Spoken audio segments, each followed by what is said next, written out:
Good day, folks. Welcome. I'm Shane Hastie. They call me the International Delivery Lead for SoftEd, which is now part of Skills Development Group. I also have the honor of being co-author with Evan on this book, Hash No Projects, Moving to a Culture of Continuous Value. The shameless self-promotion there for the two of us. And my guest today, or our guest, is Evan Leybourn. Evan is, aside from being my co-author, he is one of the co-founders of the Business Agility Institute. And what do they call you there now, Evan? So I stepped down as CEO last year, and I'm currently the head of research and advocacy. So my responsibilities are our research studies, which obviously we're going to be talking about, as well as trying to inspire individuals and organizations towards more human-centric businesses, to be more customer-centric, to be more employee-centric, to create a space where everyone can achieve what they need to achieve at the highest potential, without losing sight of the human in the system. So I think a good starting point maybe is tell us a little bit about the Institute, why it exists and what is it there for? Well, so for those of you who don't know, so the Business Agility Institute's been around now since 2017. We actually formed out of a conference. So the Business Agility Conference in February 2017 was something that I put on as an individual. Right? There was no company behind it. It was something that was an inspiration. I remember being in India, Agile India, great conference. And I was lamenting to a Canadian coach, a friend of mine, Ellen Grove. And I was lamenting that I'm here talking about business agility, as I've been talking about for since way too long. I'll just put it that way.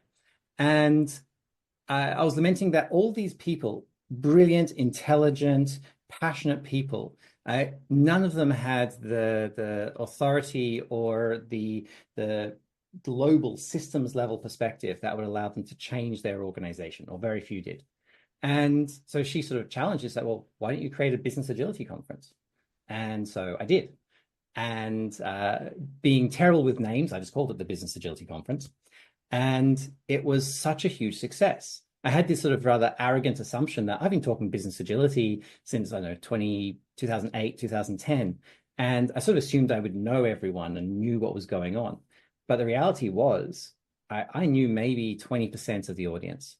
And it just showed to me that there was this untapped demand for business level change, which obviously then started the Institute. And our focus is to advocate for the concepts of business agility, to publish the research, because we're independent. We don't do consulting. We publish research on what organizations are doing, why and how business agility is expressed across organizations around the world. And we've been doing that now for 7 years through pandemics and economic and crises. And the need for that level of business agility is just greater and greater every year that we exist. So what do we really mean when we say business agility today? I suppose I probably should answer that question, shouldn't I? So we would define business agility as the behaviors, capabilities, and ways of working, not practices. It doesn't matter what you do, but rather how you behave. If you act with agility, you have agility. It's those behaviors, capabilities, and ways of working that affords an organization the freedom, the flexibility, and the resilience to achieve its purpose and the magic 6 words, no matter what the future brings. And ultimately, when we look at how organizations operate, the question, and the only question that really matters, is can they achieve their purpose, whatever that purpose happens to be, no matter what the future brings? Do they have the skills, the capabilities? Do they have the right talent, the right systems that create that environment? The sad truth is most organizations don't, or they struggle to. So when the advocacy piece is to help organizations understand that it's important and how to establish it. And the research piece is really looking into, well, what works and what doesn't. So one of the bits of research and the thing that we've promised people for this conversation is the Business Agility Report. So this is the 2024 was the 7th edition. Yep. What does the report explore and what does it report on? So the Business Agility Report is an industry trend report. We look at what organizations are doing, how they're doing it, and how effective they have been. We've been running this since 2018, so we have now multiple years of data. We've had over 2,000 organizations take part in sharing their insights. So we have a very broad wealth of insights. Now, I should probably take one step, and I'm just going to quickly share my screen and show one very little thing which will help explain what it is that we mean by business agility capability. So bear with me. There we go. So what everyone is seeing on the screen, excuse me, are the capabilities that we look for when organizations are adopting or moving towards business agility. And these are the capabilities that we measure inside the Business Agility Report. So what you'll notice here is, for those of you who have a background in Agile, we don't use the word Agile. In fact, we don't talk about Agile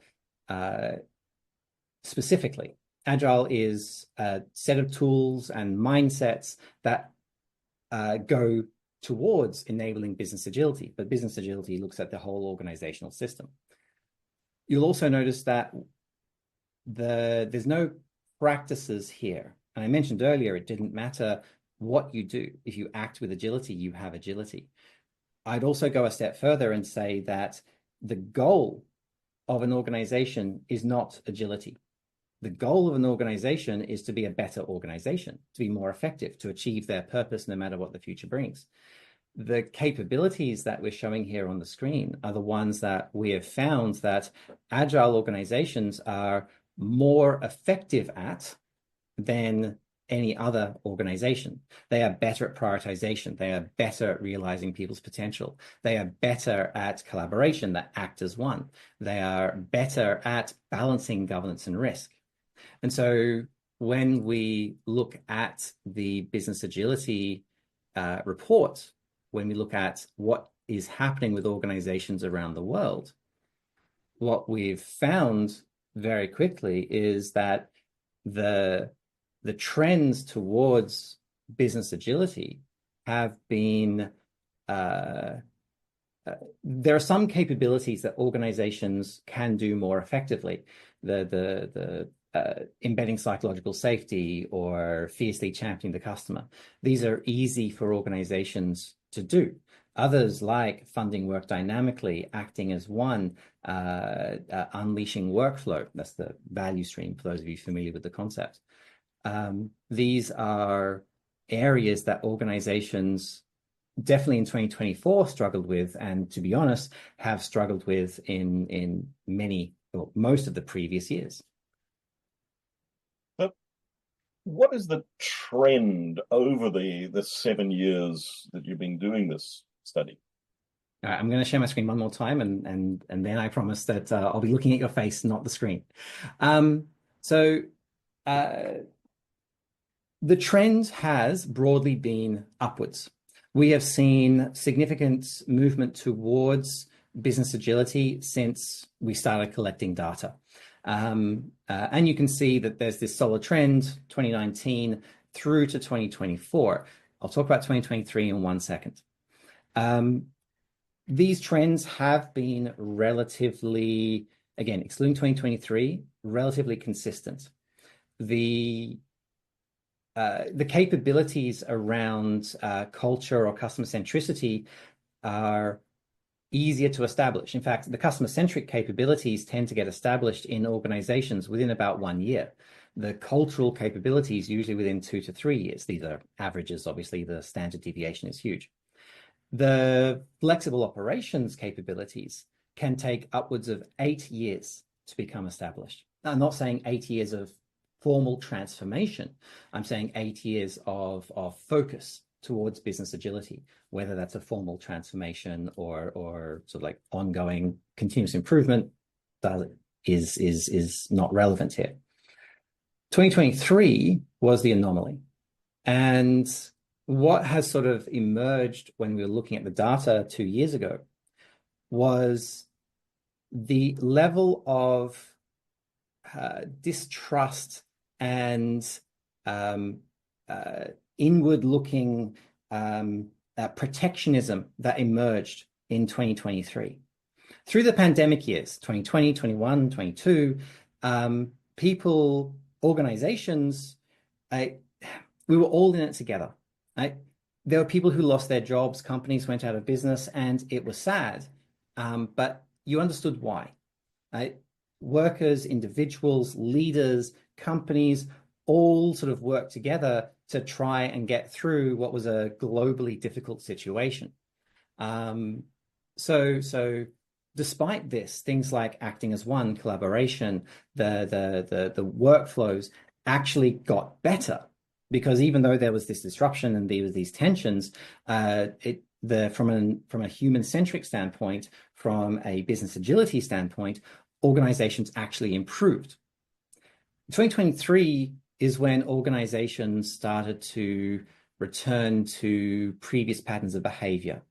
This is when you had the mass layoffs, like 10,000 employees in like Microsoft and Google. You had the betrayal, and it's a harsh word, but I'll use it, the return to work betrayal. The promise in previous years was this flexible working, this work from home is working well. Like, it's great. We'll keep doing this. And then, of course, in 2023, it was like, no, you know what? Actually, everyone has to come back to the office 3 days a week. And this distrust and the economic crisis that was happening at the same time, the layoffs, led to this protectionism. Walls were being built up. We saw a massive drop in the ability to act as one. We saw a massive drop in the ability to prioritize. These capabilities were actually the biggest drops in 2023. Because of that, everyone's sort of building walls around their organization, around their part of the organization, which ironically, and this is the downside of human nature, is those walls actually were an emotional response, but actually made them more at risk. Because if you're not going to collaborate, then no one sees your value. And so it's much easier when you're doing, if you're an accountant in HR, just going through the numbers, figuring out which teams to lay off. The ones that are more protectionist, unfortunately, were tended to be the ones that, because the value wasn't visible, that were laid off. 2024, and I'll wrap this up quickly because I'm talking too much, but 2024 saw a return to trend. And not only that, an actual, if we were to draw a trend line from 2019, we're actually higher in 2024 than we were, than if the trend had just continued linearly, forgetting 2023 for a second. And there's 2 reasons for this. The first, and sorry, I should caveat what I'm about to say is opinion. This is not what the research says. The research doesn't tell us why, it just that it is.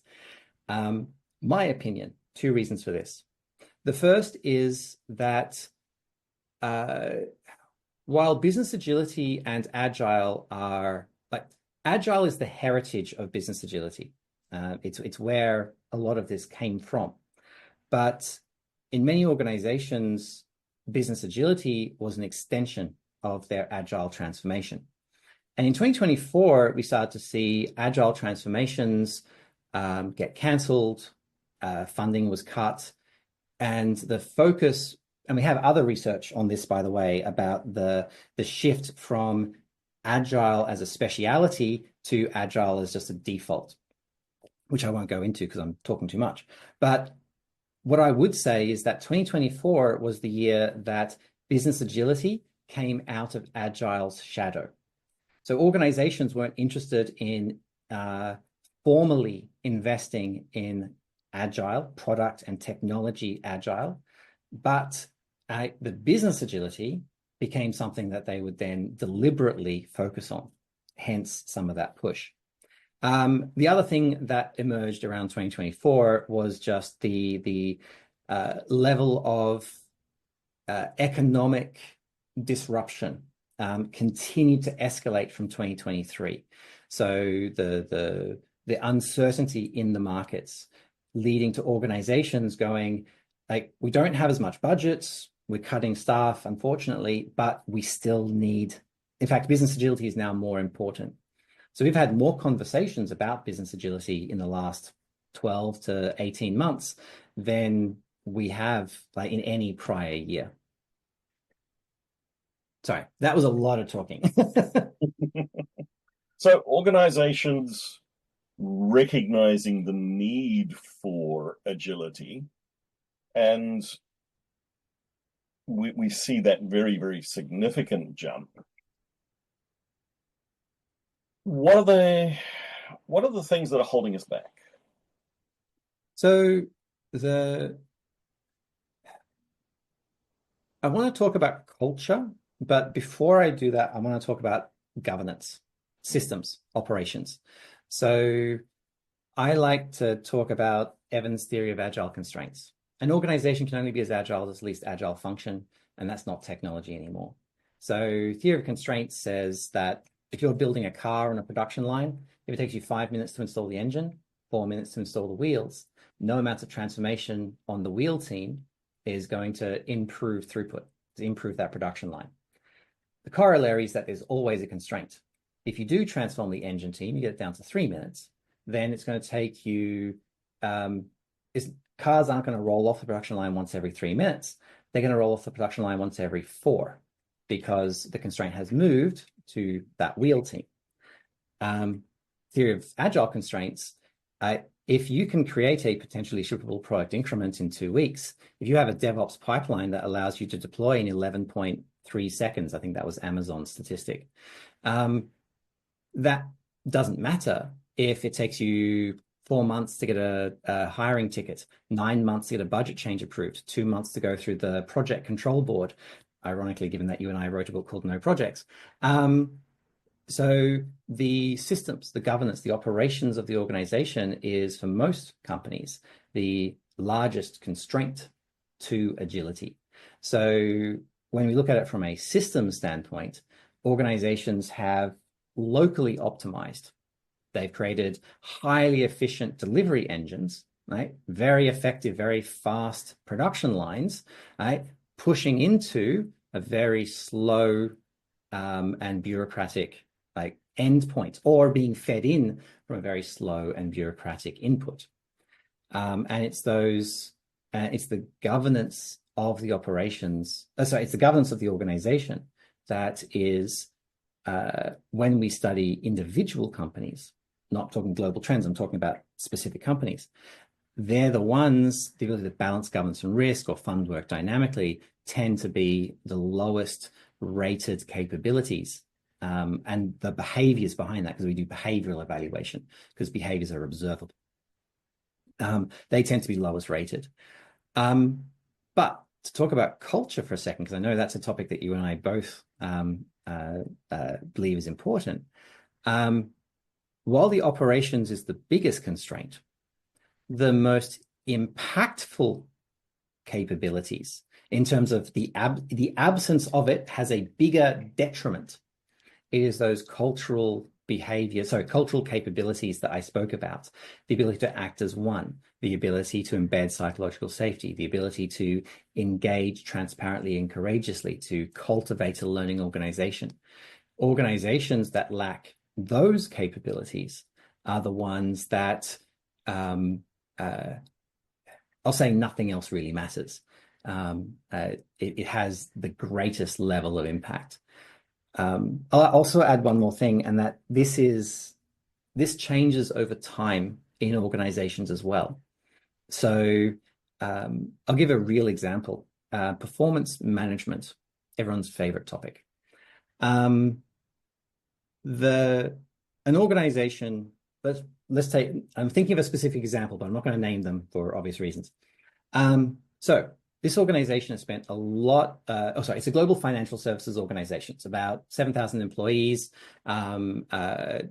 with offices in Asia, Europe, and the US, right? So they're everywhere. Now, this organization has spent a lot of time and effort in building a new culture. It's their cultural renovation. They want a psychologically safe environment. They're really focusing on collaboration, right? To the point where they're sort of restructuring teams to be more like cross-functional, multidisciplinary. So that unleash workflow creatively piece, they're doing pretty well, or at least they were when we looked at it at the beginning of last year. Then when we did a pulse check and looked at them at the end of last year, psych safety was down drastically. Right? Actors 1 had dropped almost half. Right? And we couldn't figure out why, what was going on. Why is this organization that was doing pretty well and putting a lot of investment, both financially and effort, into this cultural transformation?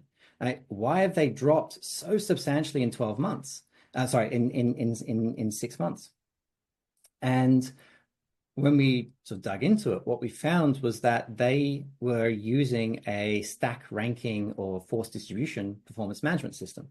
For those of you who don't know, that's where you rank all your employees on a bell curve.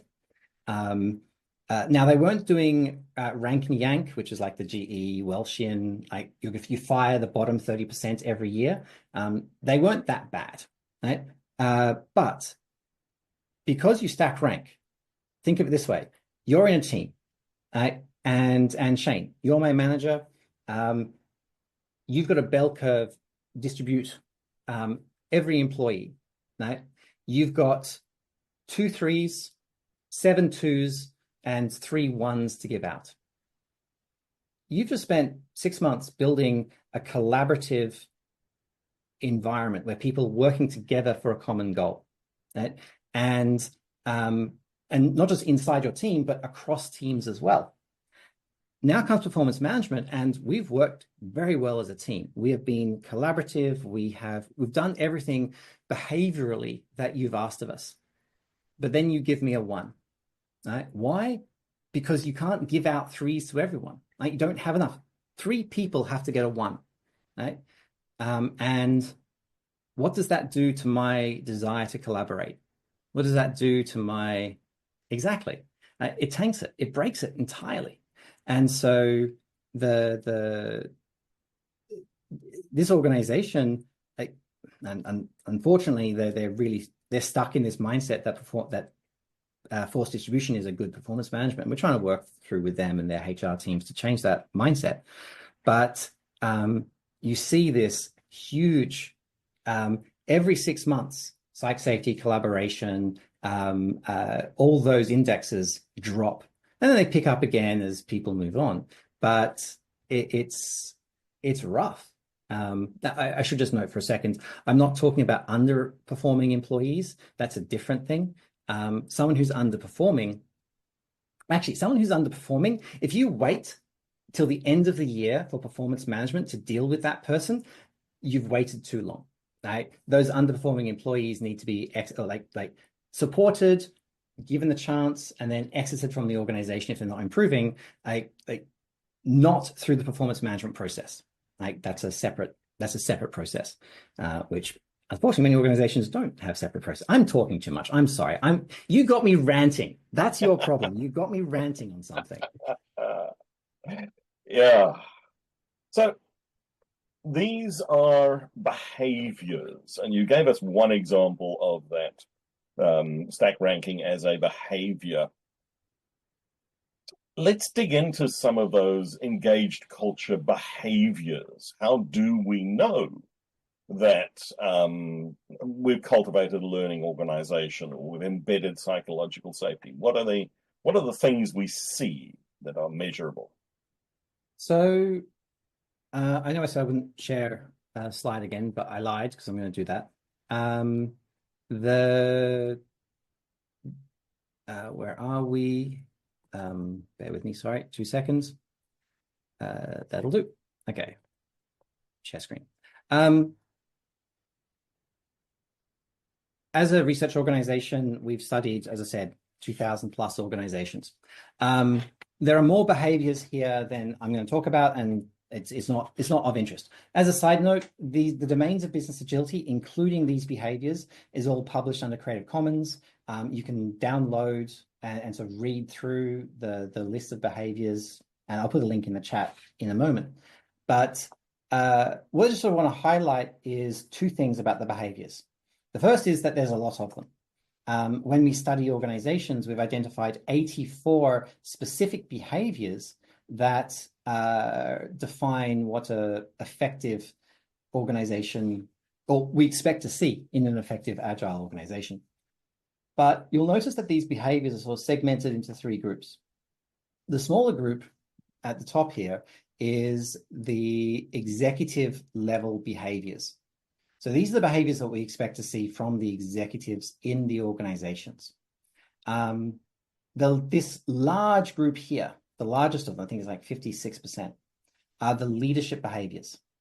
They're the behaviors that we expect to see from anyone in a position of leadership, managers definitely, but including people who influence people who lead through influence as well. And then these last set of behaviors are the everyone behaviors. They're the behaviors that we expect to see from every single person in the organization. Now, when we look at behaviors, I think you mentioned like embed psych safety, I think you said. So it's things like everyone nurtures an open and welcoming environment, allowing others to authentically speak their mind. Leaders create a sense of belonging through inclusive experiences. When we look at behaviors around Act as One, we're expecting everyone does what it takes to achieve customer outcomes without being bound by job descriptions. Leaders act in the interest of their organization rather than their own area.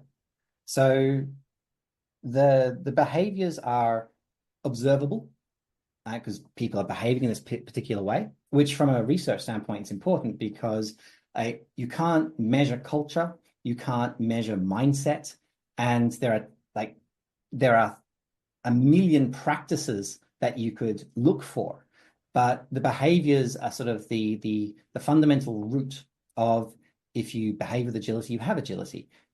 They're observable, and if you can observe something, you can measure it, and if you can measure it, you can model it, which is how we model companies. But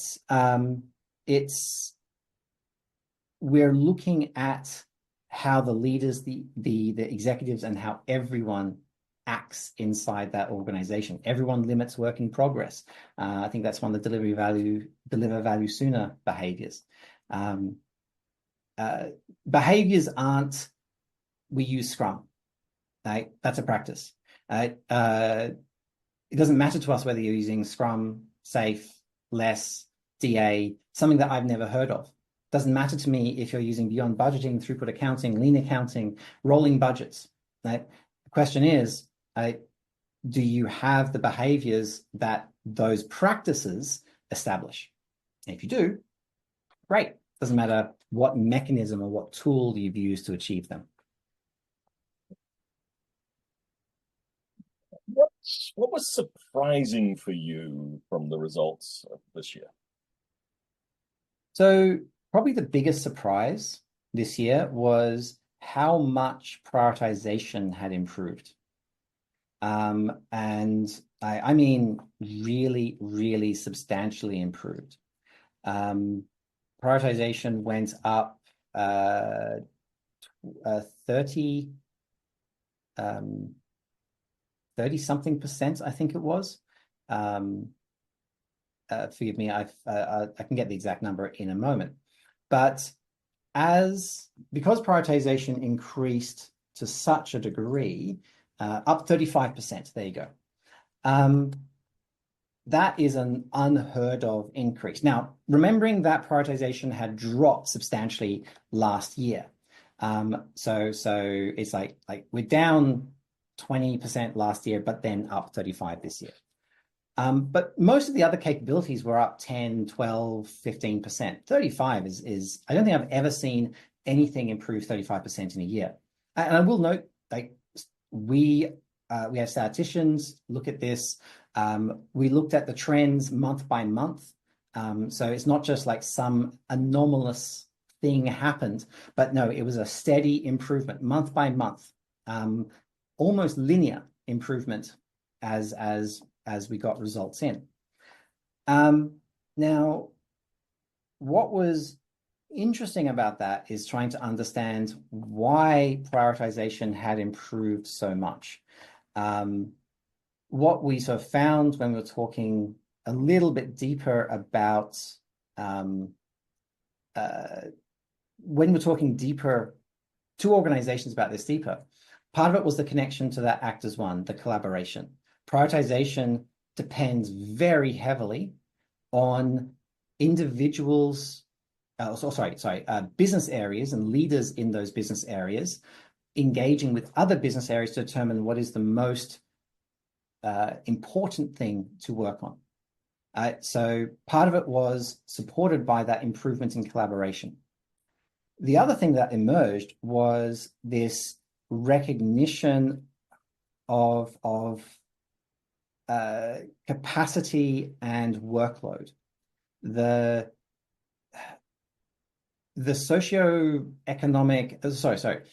economic environment meant that budgets were down. Organizations could do less. At the same time, you've got sort of generational shift as new people come into the workforce. Now, those two factors sort of come together, meaning that leaders were sort of forced to be a little bit more deliberate in that prioritization. They were forced to pick. And that is, I mean, that's a good thing. Not the fact that budgets are down and everything else, but it's an example of an externality, an external factor driving or promoting these business agility behaviors and capabilities. Half these organizations don't use the word business agility. Again, we're looking at behaviors. It doesn't matter what you call it, but they're behaving in this way. And that is, in some cases, being forced upon them, and in some cases is a deliberate choice. So prioritize, and we got better at it. I mean, don't get me wrong, these are averages. Those listening, I'm sure, like, you might be going, it's like, no, my organization is rubbish at prioritization. And that may well be true. We're talking about like just global averages. Things have substantially improved in general, on average, across organizations. There are some regional trends. Organizations in Asia got more betterer than organizations, for example, in North America. Right, so there are some regional variations. There are also some industry variations. Heavy industry, manufacturing, oil and gas, anything which have heavy capital investment is the fastest growing sector for business agility. Financial services was the fastest growing, has now dropped off. Tech is fairly flat. But again, that the capabilities for prioritization in these fast-growing industries, they're seeing massive improvements as well. So that's a factor to consider. I would like to just invite folks to put questions in the Q&A box, or put anything in the chat as well if there's something that you would like Evan to reflect upon or give us some more details about. And we can shift topics a little bit. The other thing we promised the audience was to talk about your experience at the Drucker Forum. Yes. So probably a starting point, what is it? Well, I suppose I just this is where I'm going to be just like excited, because the Drucker Forum has always been an event that I've wanted to go to it since I began this part of my career. The Peter Drucker, the founding father of knowledge work, in fact, he coined the phrase, is a inspiration. We've all heard quotes from Peter Drucker. We've all seen, even if you've not read any of his work, we've seen it. We've seen his quotes. I'm pretty sure every single one of us who's on this webinar, our jobs and the way that we look at and shape and think about knowledge work, our work has been shaped and defined by the seminal work of Peter Drucker. Now, so the Drucker Forum has been an event I've always wanted to go to. So this year, last year, I'm still in 2024 sometimes. End of last year, our entire organization, we flew everyone down, or all bar one who just had a little baby, down to Vienna for the Drucker Forum, and it was great. This was seeing, we got people like Amy Edmondson and Robin Dunbar. I've been quoting Robin Dunbar forever. Dunbar's number for 150, the size of a tribe, a monkey tribe, a social network that can coherently stay together. There's more than one number, by the way. Technically should be Dunbar's numbers, plural. But that 150 is kind of the one that's been popularized. But got to meet him, and I got to be a fanboy. I mean, it was fun. But I will say, the number one topic was everyone's favorite, AI. And there was definitely a large percentage of the conference was focused on AI's impact on knowledge work, which is quite substantial. So let's dig into that. What did you take away from that conference about the impact of AI on knowledge work? So this is where I've got to be a bit careful, because we've just published a paper on AI and the business impact of it. So a little in my head's a little bit blurred between our research and what we found out, but I'm going to try and be specific about the Drucker Forum. But some of the key points that were covered by the audience, by the panelists and the presenters. The first was that the role of knowledge work is going to see, the role of a knowledge worker is going to see more disruption in the next 12 months than ever before. The previous industrial technological revolutions, I don't just mean the industrial, I mean even the internet, these general purpose technologies that have transformed entire industries. The impact has broadly and historically been on repeatable, often blue collar, often mechanistic work. Things that could be documented, described, repeated, and then automated. Now, the big change for knowledge workers is that this is a general purpose technology that is going to disrupt the knowledge work industry, like white collar workers, people who are traditionally doing things that are creative, doing things that are require complex interactions between multiple disparate concepts or ideas. Now, this is, I think, partly where I'll bring in our research for a second, because one of the things that we found in our research was that AI, from the companies that we studied and so forth, AI is the world's most expensive and ineffective automation tool. There are much better automation tools out there. So organizations that are investing in AI to replace their human workforce, or at least parts of their human workforce, are in for a very big shock. On the other hand, AI, and our research looked at all forms of AI, not just generative and predictive AI or agentic AI, though those were definitely the more popular forms today. But the most common the organizations that were the most effective at seeing the business benefits of AI, not whether they deliver their project. Like every company can deliver a project. That's not a problem. The question is, will they see a business benefit? And one of the key distinguishing factors was those organizations that saw AI as an augmentation tool, not an automation tool. There was a great quote from the research panel that said, AI is an unlimited number of junior developers or junior project managers or junior accountants, junior staff members. And there's a huge implication to that, because it's the role of a white, and this is going back to the Drucker Forum, the role of a white collar worker, it's that creative role. But what our research showed was that if AI takes on the creative role, what is the responsibility of the human in the system? Remember, this is augmentation, not automation. If you take the human out of the system, it goes badly. And we have a lot of case studies of it going badly. So the human has to be in the system. It's augmenting the human.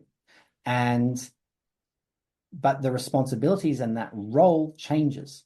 It changes from a person who is a creator to a composer, to a manager almost. You're responsible for strategy and product direction. You're responsible for quality and alignment.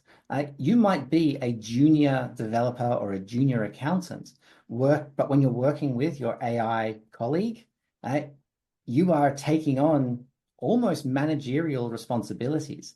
And that is a fundamentally different skill set than what may have been learned. This aligns well with certainly my own experience and things that we see at Skills Development Group in terms of AI as the accelerator, as the augmenter. How do we get that message across appropriately? So that's a question I don't have an answer to. You're touching on a very fundamental human bias. 30 years ago, Bill Gates quoted or gave a quote which is true now, truer now than it was before. And I'm going to paraphrase. We always overestimate the amount of change in 2 years and underestimate the amount of change in 10.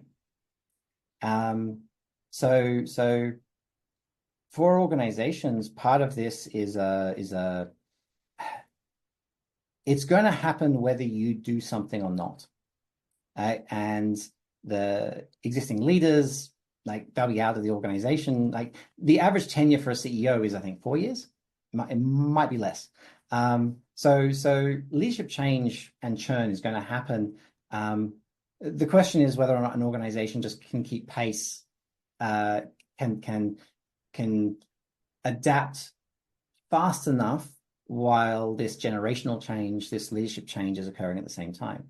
Now, inside an organization, let's assume you're not trying to create generational change, because no one wants to wait 4 years to see a change in an organization. Though, again, from our data, it's probably the most effective form of organizational change, just wait, which is a bit sad. But this comes into change leadership capabilities. How do you create new leadership skill? One of the things that we talk about a lot is creating the environment where the change is the easiest thing to do. So right now, for everyone, the status quo is the easiest thing for anyone to do. It's why building new habits is really hard. If you want to go to the gym every morning, you're a bit overweight, you go, I'm going to go to the gym. Right? Forming a habit of waking up at 6 a.m. and going to the gym, damn near impossible. Right? Most people fail, right? Because habits are hard to form. But habituation theory talks about you don't form a habit of a big thing. You find a trigger for the big thing and form a habit about that. And so let's say going to the gym, rather than making a habit of waking up at 6 and going to the gym, make a habit of waking up at 6 and putting on your gym clothes, right? You don't have to go to the gym, right? But it's much easier for the lizard brain, for the lazy status quo part of the brain to go, look, I'm just putting on my gym clothes. You're sort of convincing yourself that I don't have to go to the gym. That big, hard thing, that's not what I'm trying to do. I just need to get into my gym clothes. But you know what? Once I'm in my gym clothes, I may as well go to the gym now. So you habituate the trigger and let the trigger do the thing that you're trying to achieve. The same is true for organizations. Most organizations tend to treat organizational change as this big monolithic, you got to change all these behaviors across all these leaders, and you're going to restructure and do this and do that. When the reality is that the most impactful changes come from some of the simplest shifts in the organization. There's a great story from GM.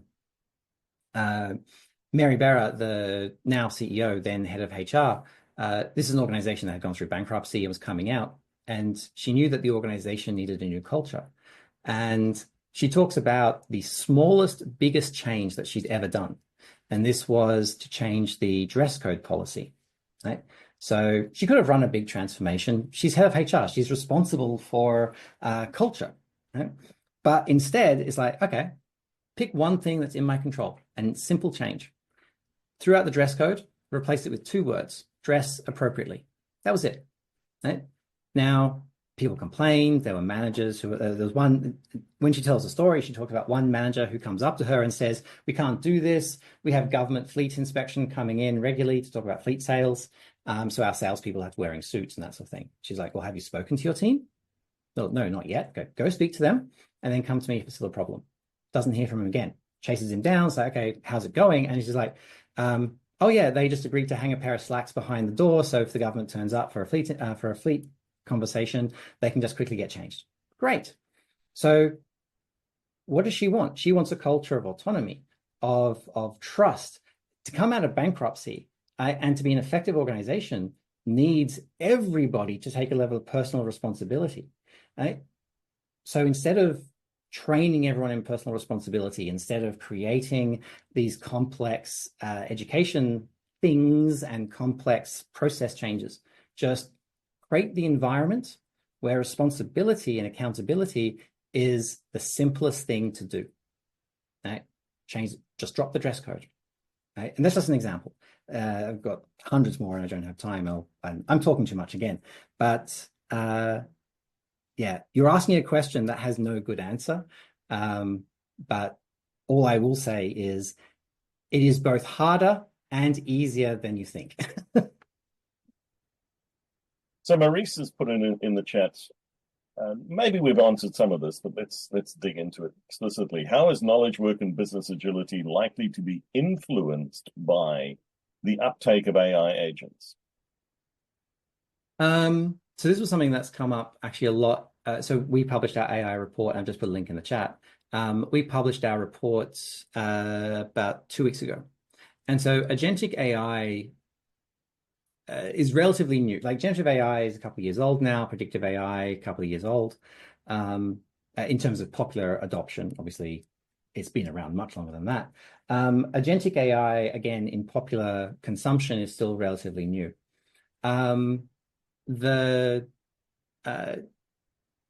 This remains a point of augmentation. It just makes it even more effective. So digital twins or agents who can semi-autonomously handle a thing, whatever that thing happens to be. The human in the system and the role of the knowledge worker will evolve to, again, manage or collaborate with that AI agent.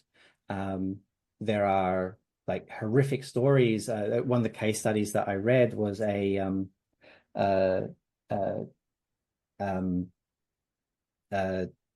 social services helpline for people with eating disorders. A small not-for-profit. They to save money, automation, they replace their call center with AI agents, right? Chatbots, verbal and textual chatbots. Within a couple of days, it started hallucinating and giving not just useless advice, but actual harmful advice, right? That company no longer exists, right? That was an existential threat. So the shift here is one of agentic AI makes the augmentation more powerful, and we talk about AI as a force multiplier. And again, in our research, again, here's my lie of I wasn't going to share screen again, but I'm going to do it again. But in our research, this one,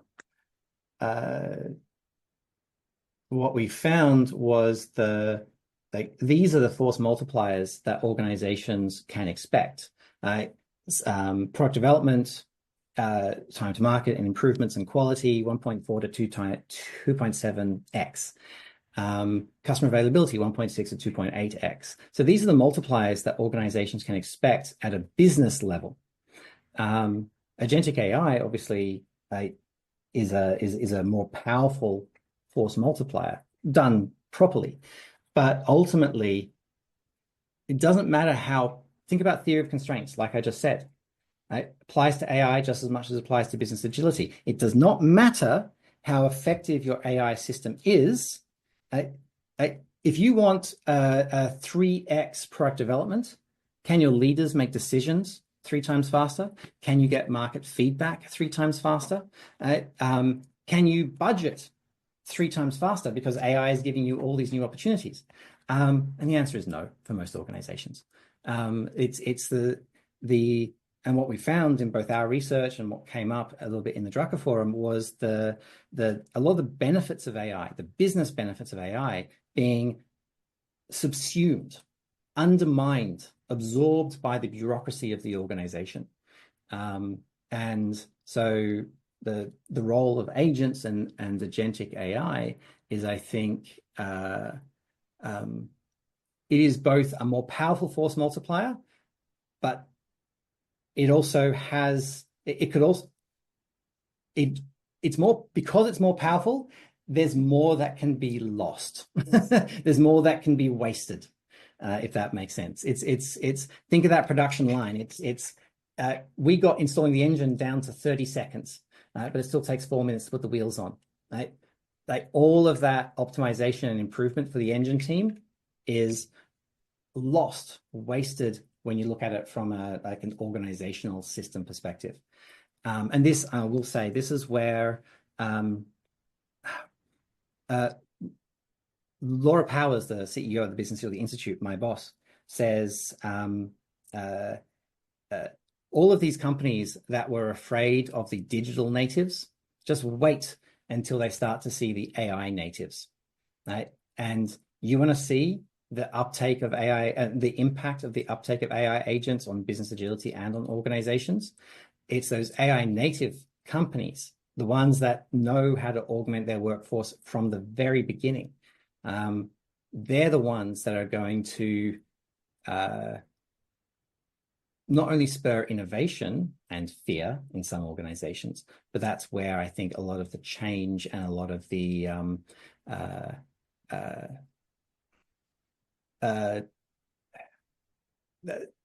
that's where we're going to see a lot of the triggers to change emerging from. The 80,000+ AI startups that have come about in the last 12 months. Yeah. Now, let's be honest, like 1,000 of them will be successful. You don't know which 1,000. That's the point of startups.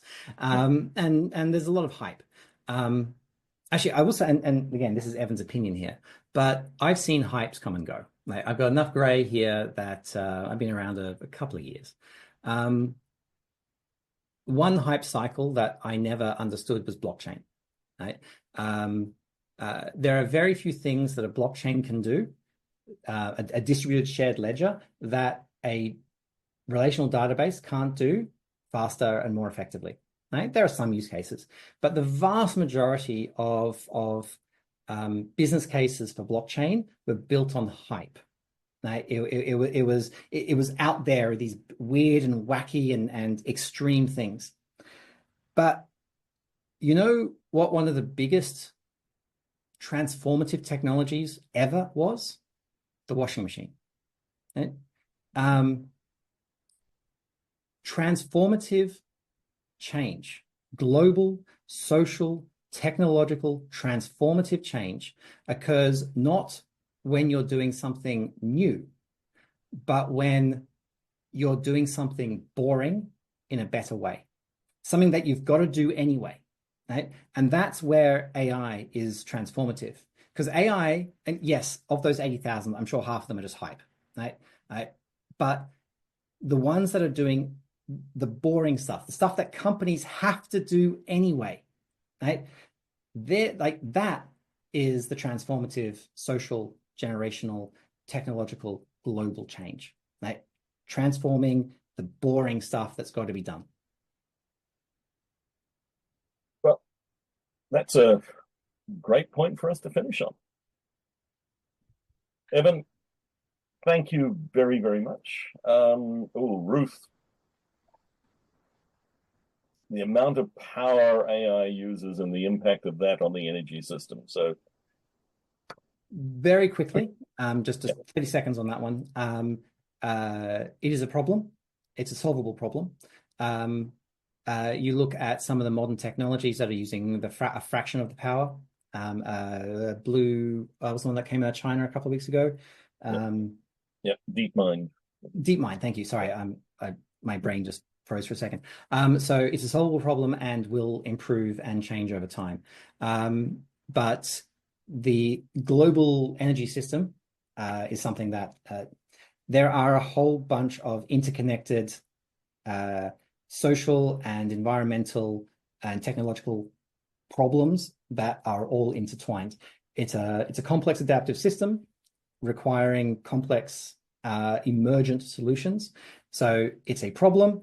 It's one that will be addressed and is being addressed, but cannot be forgotten. And I don't have time to talk about the ethics of AI and, of course, scraping and copyright and so forth. But there are ethical AI frameworks, and there's a whole bunch of things that are trying to address these concerns and these problems. And I'm going to do a shameless plug for the skills development accelerated delivery with AI class, because we should go explore those topics in a lot of depth. Evan, thank you so much. It's been great to catch up, folks. I hope that you've enjoyed the conversation. I definitely spoke too much. I'm sorry.